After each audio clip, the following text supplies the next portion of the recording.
A Wall Street tycoon decided to live a day as an ordinary man.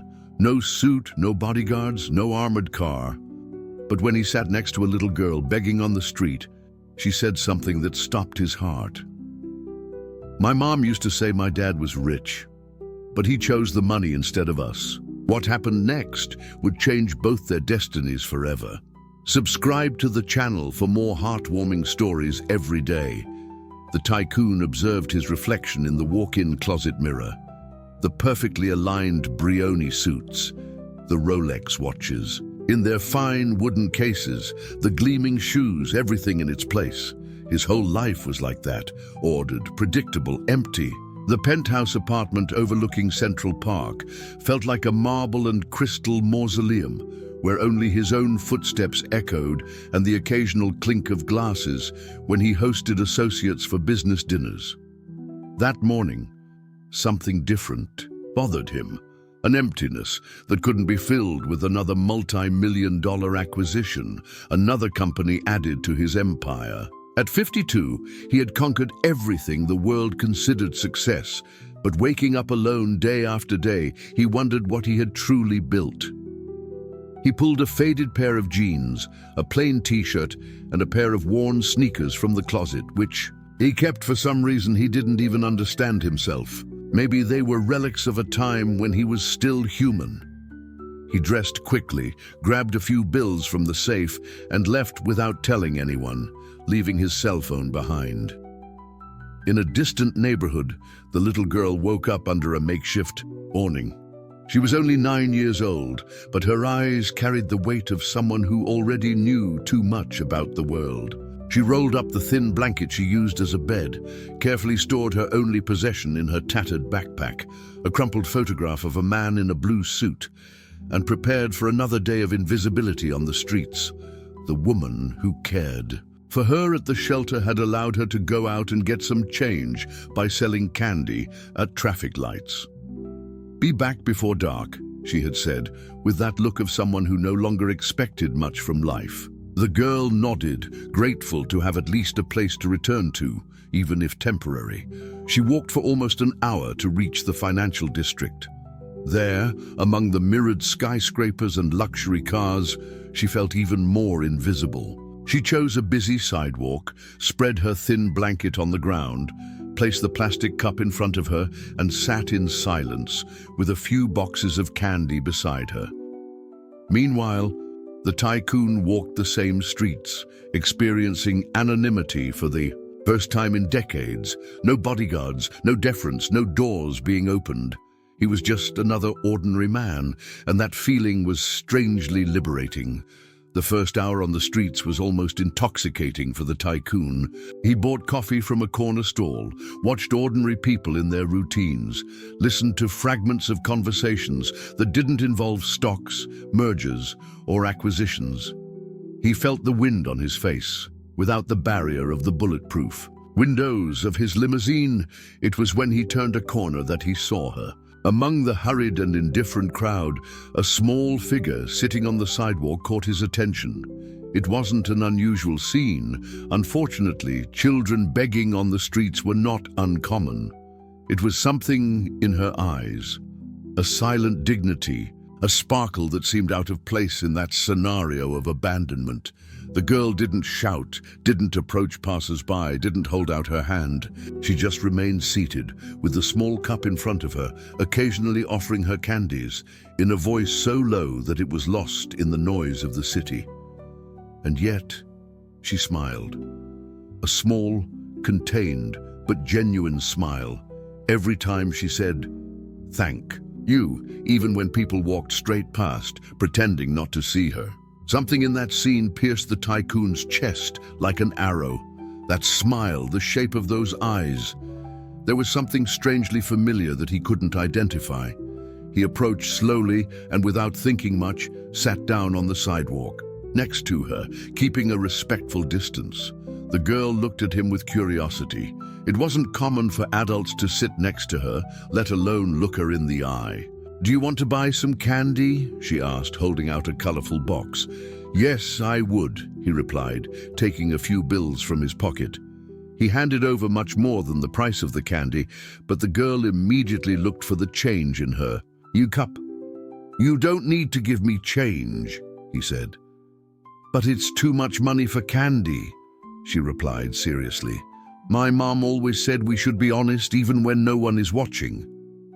Those simple words hit him with disproportionate force. Honesty, a concept that had become relative in his world of business and power. How many times over the years had he justified small and large dishonesties in the name of the real world of business? "Your mother seems to have been a wise woman," he commented, trying to hide the lump forming in his throat. The girl's eyes lit up for the first time. She was the smartest person I ever knew. She knew how to read the most difficult books and told me stories every night. The use of the past tense did not go unnoticed. And where is she now? The light in the girl's eyes flickered, but did not go out completely. In heaven. It's been 2 years. The tycoon felt a tightness in his chest. The way the girl spoke with such maturity and resignation was disconcerting.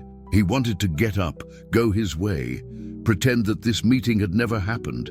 His life was complicated enough without adding the sadness of a street child. "I'm sorry," he murmured, unable to offer any real comfort. The girl shrugged, a gesture too adult for her small body. "Everyone is, but no one can do anything." They were silent for a few minutes. The tycoon struggled internally against the impulse to walk away. The vulnerability of that child made him uncomfortable, reminding him of feelings he had buried long ago. "You don't look like someone who usually sits on sidewalks," observed the girl, studying him with curious eyes. He couldn't help but smile. "Today I'm trying something different, like an adventure." "Something like that?" He hesitated before asking. "And you? Do you always come to this sidewalk?" "Only when the lady from the shelter lets me. On other days I help in the kitchen or with cleaning." "Shelter? It's where I live since my mom got sick. It's not bad. It has food and a clean mattress, but I can't stay there forever. The lady says I'm already big and they'll soon need my spot for others." The revelation disturbed him more than he expected. The naturalness with which the girl spoke of her precarious situation, without self-pity, just stating facts. "Don't you have any other relatives? Someone who can take care of you?" The girl moved her hand to the tattered backpack, touching something with careful reverence. "My dad, but I've never met him." The tycoon felt an involuntary shiver run down his spine. "And do you know who he is? Where to find him?" "I don't know where, but I know who." She hesitated, as if assessing whether she could trust this stranger. "Want to see?" Before he could answer, the girl took a piece of photograph out of her backpack, carefully protected in a plastic bag. She handed it to him with a confidence that didn't match her vulnerable situation. The tycoon took the fragment of the photo with trembling hands. It was half of a torn photograph, showing a young man in a blue suit and gold watch on his wrist smiling. The face was partially visible. "My mom kept this for years. She said one day I'd find him." He could hardly breathe. Unable to hide the tremor in his voice, he asked, "And what else did she tell you about him?" The girl looked away at the busy street. "She said he was rich, but he chose the money instead of us." Those words hit the tycoon like a punch to the gut. His breath caught in his lungs as he stared intently at the fragment of photograph in his hands, and then at the girl's face. The same almond-shaped eyes, the same way of tilting her head slightly to the right, the same gesture of lightly scratching her chin when she was thoughtful. Can I know your mother's name?" he asked with a choked voice. The girl hesitated briefly, as if she had been warned about giving information to strangers, but something in that man's eyes made her trust him. Elisa Campos." The world seemed to spin around him. Elisa. The name he had tried to forget for over a decade. The woman he had met when he was just a promising businessman before the big acquisitions that turned him into one of the most powerful men in the country. The woman he had loved and abandoned when his family threatened to disinherit him for getting involved with someone below his class. "Are you okay, mister?" The girl's voice brought him back to the present. "You suddenly turned pale." "I'm just a little dizzy." He returned the photograph with trembling hands. "How long have you been at the shelter?" 2 years and 5 months, she replied promptly, "since Mum couldn't work anymore because of her illness." More questions formed in his mind, but he knew he couldn't ask them there on that sidewalk. He needed time to process, to understand what was happening. He needed to verify if his suspicions were correct. "I need to go now," he said abruptly, standing up. The girl showed no surprise. She was used to people leaving. "But I'll be back tomorrow, I promise." She smiled, a smile without great expectations. "Okay, if I'm not here, I'm at the St. Clair shelter on Acorn Street." He nodded, engraving the address in his memory. Impulsively, he took a few more bills from his pocket and placed them in the cup. "That's too much money for a box of candy," said the girl, repeating her earlier argument. "It's not for the candy," he replied. "It's for your time, for your story. It was important to me." He walked away quickly, fighting the urge to look back. He walked for several blocks like an automaton, unable to organize the thoughts that were rushing through his mind. When he finally regained control, he hailed a cab and gave the address of his penthouse. "As fast as possible," he added, offering the driver a generous tip. During the ride, images of the past assailed him. Elisa, young and determined. A literature student he had met at a coffee shop near the university. The months of secret meetings, escaping the scrutiny of his traditional family. His father's ultimatum when he discovered the relationship, and his own cowardice choosing the inheritance and family business over love. Upon arriving home, the tycoon dismissed the staff and ran to the main walk-in closet. In the back, hidden behind boxes of Italian shoes, was a safe that even his personal assistant didn't know about. With trembling fingers, he entered the combination. The date he had met Elisa, numbers he had never been able to forget. Inside was a dark wooden box. He opened it carefully, revealing old documents, some jewels that belonged to his mother, and wrapped in a silk scarf, a fragment of a photograph. The other half of the image that the girl carried. He placed the two halves side by side in his mind. They fit perfectly. In the complete photo, he and Elisa smiled at the camera, young and in love, during a weekend on a deserted beach. He wore the blue suit he had bought especially to impress her, and the watch he had received from his grandfather. She had torn the photo on the day he broke up, throwing the half with his face at his feet and keeping the part where he was. "My God," he murmured, sitting down on the cold floor. She was pregnant. The revelation hit him with the force of a train. The girl on the sidewalk was his daughter. A daughter he never knew he had. A daughter Elisa had raised alone until she got sick and passed away. A daughter who was now in a shelter, selling candy on the streets to survive. He spent the night, sleepless, tormented by contradictory thoughts. What should he do? Open the doors of his life to a child who didn't even know his name? What if he was wrong? What if it was just a cruel coincidence? He needed certainty. He needed to talk to the shelter staff, maybe even get a DNA test. But another voice, stronger, screamed in his mind. Those eyes didn't lie. The shape of her face, the smile, the way she spoke, everything about her screamed that she was his daughter. And even if she wasn't, how could he turn his back on a child in such a situation, knowing what he was capable of offering? The next morning, he dressed in simple clothes again and drove to the St. Clair shelter. It was an old building, clean but clearly in need of repairs. The woman who answered him had tired but kind eyes. "I came to inquire about one of the children," he explained, "a girl who sells candy downtown." The woman observed him with initial distrust, which turned into surprise when he explained the situation, omitting only his true identity and fortune. "You're saying you might be her father?" she asked incredulously. "I believe so. The photograph, the story, the resemblance, and I'm willing to take a test to confirm it." The staff member sighed. "She's a special child, intelligent, polite, different from most we receive here. Her mother, even when sick, maintained her education until the end. She always said her father would come back one day." "Elisa said that?" he asked, surprised. "Yes. Even after everything, she never spoke ill of the girl's father. She said he just wasn't ready, but that one day he would understand what really matters in life."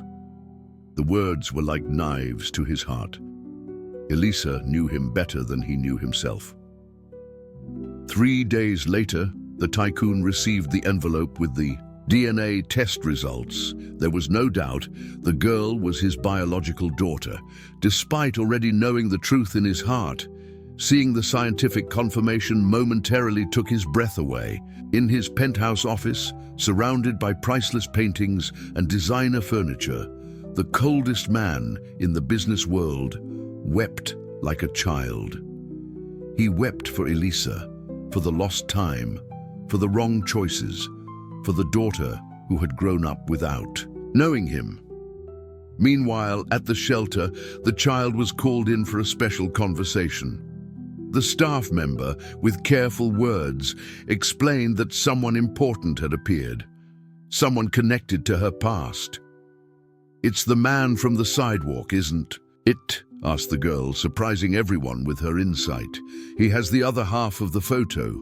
When the tycoon entered the small meeting room of the shelter, he found his daughter sitting in a chair too high for her feet to touch the ground. She watched him with a mixture of curiosity and a knowledge that seemed beyond her years. "You're my dad," she said simply, not as a question but as a statement. He nodded, unable to find adequate words for the moment. "I always knew I'd find you," she continued. "Mom said one day you'd understand."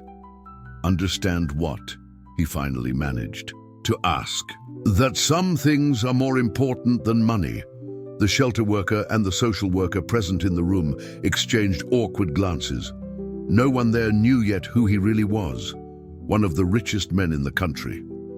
Carefully, he took half of the photograph from his pocket and placed it on the table. The girl immediately opened her backpack and took out her part. Together, the two halves revealed the young couple, smiling at the camera, frozen in a moment of perfect happiness. "Your mother was right," he said, his voice choked.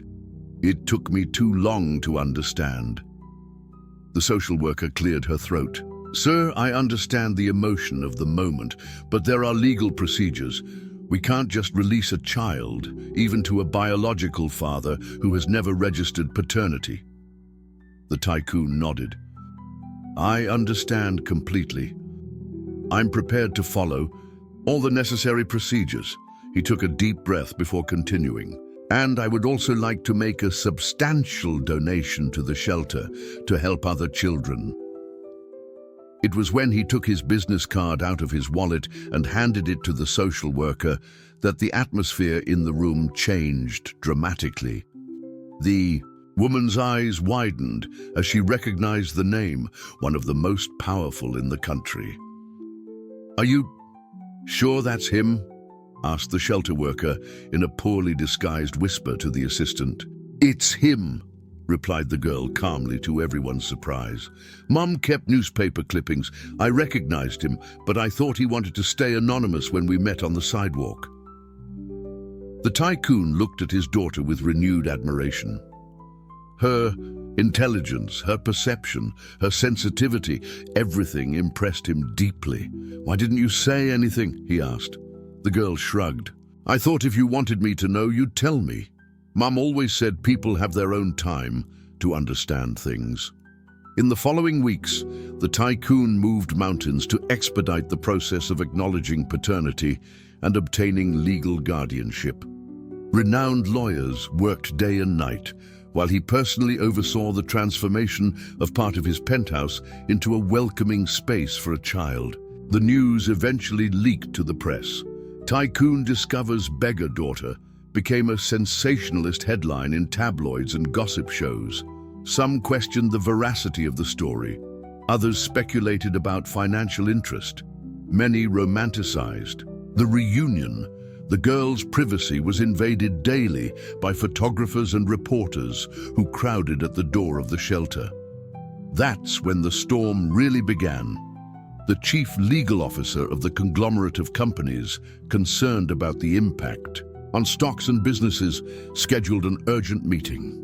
"We need to discuss this situation," she said, sitting rigidly in her impeccable suit. "The stock has dropped 3% since the news broke. Investors are concerned about your emotional stability." "Emotional stability?" repeated the tycoon incredulously. "We want to protect your interests, as we always have." This child appeared out of nowhere with a convenient story and an old photograph. "Have you considered the possibility of fraud?" "We've already done the DNA test," he replied dryly.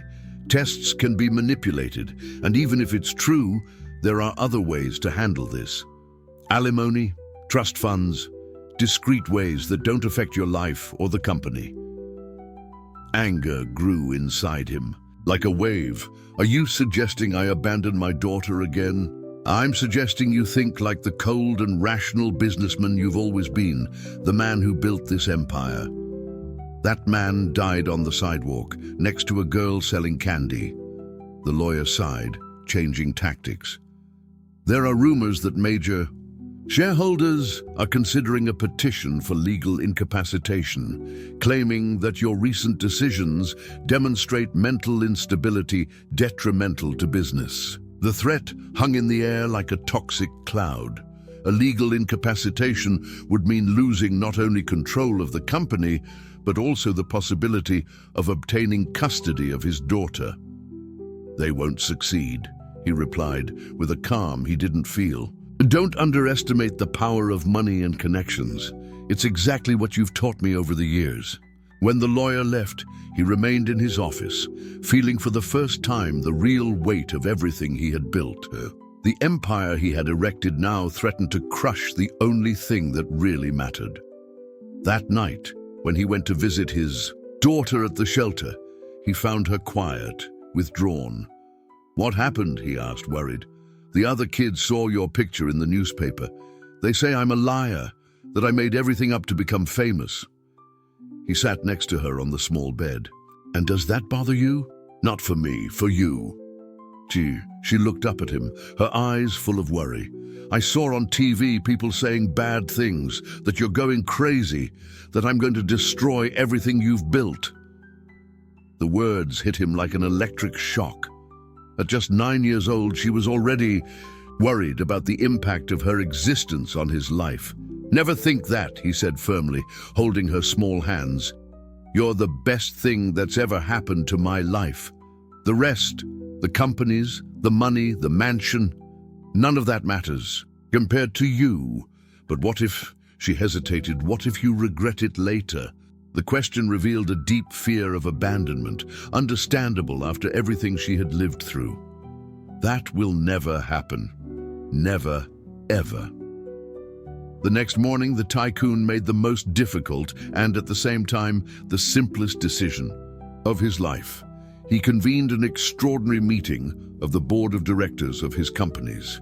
"I'm temporarily stepping down as CEO," he announced to the general shock. "I'm designating the executive vice president to assume my duties for a period of 6 months while I resolve personal matters." The room erupted in protests and questions. The chief legal officer in particular seemed furious. "This is exactly what our opponents want. They are forcing your removal using this family situation as a pretext. Don't you see you're handing over control of everything you've built?" He smiled serenely, an expression that no one there had ever seen on his face.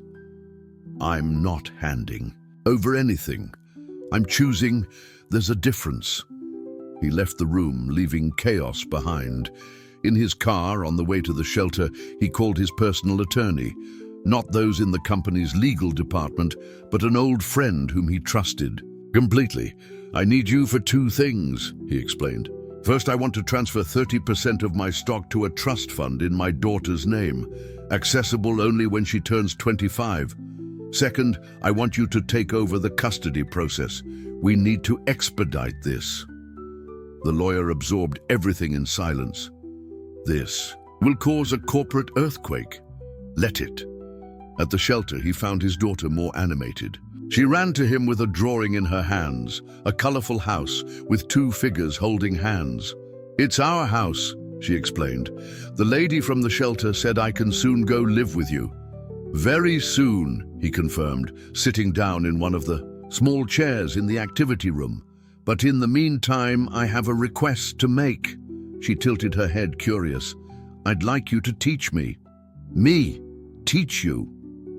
The surprise was evident on her little face. But you know everything, not what really matters. I've spent years learning how to make money, but I've never learned how to be truly happy. You, even with so little, seem to know that secret. The girl thought for a moment, with the seriousness of a little teacher considering where to start. An important lesson. Mom said the secret is to pay attention to the little joys, like the sun on your face in the morning, or the smell of warm bread, or helping someone who needs it. And it worked, even with all the difficulties. She nodded, solemnly. Most days. Some were very difficult, like when she got very sick. But even on those days, we always found at least one small joy. He felt a lump in his throat. How had Elisa managed to raise such a wise and resilient child amidst so much adversity? And there's one more important thing, continued the girl. Mom said we need to forgive. Forgive who? Everyone, even ourselves. She taught me to say before going to sleep, I forgive everyone who hurt me today, and I forgive myself for my mistakes. The tycoon closed his eyes, trying to contain the emotion. His daughter was not only a link to the past he had lost, she was a bridge to a future he never thought possible. The final hearing for determining custody was scheduled for a rainy Monday. The tycoon hadn't slept the night before, anxious and fearful. Despite all the resources at his disposal, he knew the system could be unpredictable. There was competition for custody. A distant maternal aunt, who had never appeared before, magically surfaced, attracted by the notoriety of the case and the fortune involved. In the courtroom, the judge observed those present with discerning eyes. On one side, the tycoon, sober in a simple suit accompanied by his lawyer. On the other, the alleged aunt, visibly uncomfortable with her legal representatives. This is an unusual case, began the judge. We have a biological father who never registered the child and only recently discovered her existence. We have a relative who appeared late in the process, and we have, above all, a child who has suffered significant losses. The girl waited in an adjoining room under the care of a social worker. According to protocol, she would be called for a private conversation with the judge later. The lawyers of both parties presented their arguments. The alleged aunt claimed family ties and stability. The tycoon's lawyer emphasized the proven biological link and the resources available to ensure well-being and education. When it seemed that technical arguments would prevail, the tycoon asked for permission to speak. Your Honor, I know it's not common, but I would like to say a few words. The judge, after a brief hesitation, agreed. He stood up, took out of his inner jacket pocket the restored photograph, the two halves now united, and placed it on the table. This is the only photo I have with Elisa, my daughter's mother. It was taken more than 10 years ago when we were young, and I hadn't yet learned to value what really matters. His voice, normally controlled and cold in billion-dollar negotiations, now trembled with emotion. I made the worst mistake of my life when I abandoned her without knowing she was expecting our daughter. I spent years building fortunes, buildings, companies, things that the wind can take away, and I lost what is priceless, the chance to see my daughter grow up. The room was in absolute silence. Even the opposing lawyers seemed touched. I'm not here as a businessman or a tycoon. I'm here as a father asking for a second chance. I can't recover the lost years, but I can ensure that every day of her future will be filled with love, security, and values. The values that Elisa taught her, not the ones that made me rich. He paused, taking a deep breath to contain the tears that threatened to fall. I've already relinquished the presidency of my companies. I've already created an educational fund for all the children at that shelter. I'm willing to give up everything else if necessary, because I've finally understood what Elisa always knew, that the true worth of a man is not in his bank account, but in his heart. When he finished, a respectful silence permeated the room. The judge, with decades of experience in family cases, rarely showed emotion. But at that moment, her gaze revealed that she had been touched. I appreciate your sincerity, she said. Now, if you'll excuse me, I would like to talk to the child. The private conversation lasted almost an hour. When they returned to the room, the girl had a serene expression, almost adult in her composure. The judge, by her side, kept her hand softly on her shoulder. After considering all the facts, documents, and most importantly, the wishes of the child, announced the judge, this court grants definitive custody to the biological father, with supervised visits from the maternal aunt, should it be in the best interest of the minor. The alleged aunt, realizing that the financial battle was lost, quickly withdrew with her lawyers. The tycoon, however, remained motionless, as if fearing that any movement could undo that moment. It was the girl who took the first step. She crossed the room with small but determined steps and without hesitation reached out her hand to him. Let's go home? A year had passed since that rainy hearing. The tycoon's penthouse, once a cold and impersonal space, had been completely transformed. The white walls gained vibrant colors, the designer furniture gave way to comfortable sofas, and the silence was replaced by music, laughter, and occasional arguments about homework. The girl adapted with surprising ease to her new life.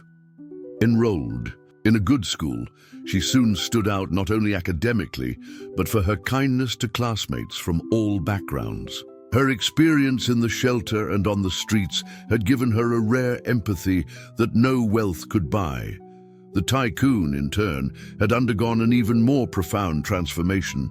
He had returned to the CEO position of his companies after 6 months, but with a new philosophy. The workday was shortened so that he could be home every night for dinner. Weekend meetings became forbidden. And, to the shock of the corporate world, he announced an ambitious social responsibility program focused on children in vulnerable situations. What prompted this change? Asked a journalist during a rare interview. You were known as the most ruthless executive in the country. Let's just say I found something more valuable than money, he replied simply. At home, they developed small rituals. On Fridays, they ate dinner on the living room floor on pillows, like an improvised picnic. On Sundays, they made pancakes together in the kitchen, invariably leaving flour everywhere. And every night, without fail, he sat on the edge of her, begged to hear about her day and say the words he never tired of repeating, I love you more than anything in this world. One Saturday afternoon, while walking through the same park where she used to sell candy, the girl stopped suddenly. What's wrong? He asked, worried. I remembered something Mum used to say, she replied thoughtfully. That life sometimes comes full circle to take us exactly where we're supposed to be. He smiled, impressed as always with the wisdom that emanated from that little person. Your mother was very wise. Yes. The girl squeezed his hand. She also said that you were good deep down, that you just needed to remember that. They were silent for a moment, absorbing the meaning of those words. Elisa, even rejected and abandoned, never allowed her daughter to harbor resentment. Instead, she planted seeds of forgiveness and hope that now flourished. "You know what else I learned this year?" asked the tycoon. "What?" "That wealth has many different meanings. I've spent decades accumulating one type of wealth while being completely poor in another." The girl nodded, perfectly understanding what many adults would never understand. That night, after putting her to bed, the tycoon went to his office and opened the drawer where he kept the restored photograph. Next to it, he placed a new one, him and his daughter smiling during summer vacation at the beach. Two images, two eras, connecting the circle of a life that had finally found its true purpose. A few days later, the St. Clair shelter received a surprise: the deed to a new building, fully equipped, with the capacity to accommodate twice as many children and a permanent fund to guarantee its operation for decades. The document was in the name of the Elisa Campos Foundation. At the inauguration, the tycoon and his daughter arrived discreetly, mingling with the guests. When asked about his involvement, he replied only, "Money can build buildings, but it's people who build lives. My daughter taught me that." In his penthouse office, a discreet plaque now adorned his desk with a phrase that had become his new life mantra. "The worth of a man is not in his bank account, but in the hearts of those who love him." And every morning, before making any important decision, he looked at those words and asked himself, "Will this make my daughter proud? Does this honor the memory of Elisa?" The answer to those questions now guided every aspect of his existence, transforming not only his life, but that of hundreds of children who, like his daughter, just needed a chance. If this story touched you, subscribe to the channel and turn on notifications to receive new stories every day. What would you do in the tycoon's place? Comment below and share this story with someone special.